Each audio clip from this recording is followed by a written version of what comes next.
Good morning, everyone. Today, I just want to show you my sister's simple flower arrangement. So, this is the first one. This is the first one. Yan. Ganda po, no? I don't know what these flowers are called. And they look real to me, but do you know that these are actually artificial flowers? Artificial flowers po yan. Tapos, to add accent to it, naglagay siya ng real leaves. Ito, tunay na dahon po ito. Kinat niya doon sa mga perennial plants nila outside. Ayan, ito, tunay ito.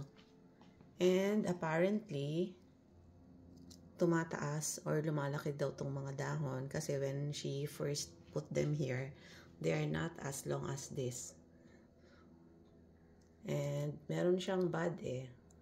But I'm waiting for these buds to bloom. Hindi ko alam kung magbo-bloom sila. Pero tignan natin. So, yeah, nagustuhan ko yung kanyang simple flower arrangement using a combination of artificial flowers and real leaves. So, that's the first one. Then, I'll show you another one. Meron pa siyang isa ditong combination. Ito naman, orange flowers naman siya. Again, these are artificial. Tapos, nag-add siya ng the same dun sa pinakita ko sa inyo. Ayan, meron din siyang mga buds. So, I really don't know kung magbo-bloom tong mga to since cuttings sila. But, let's see. Tingnan natin.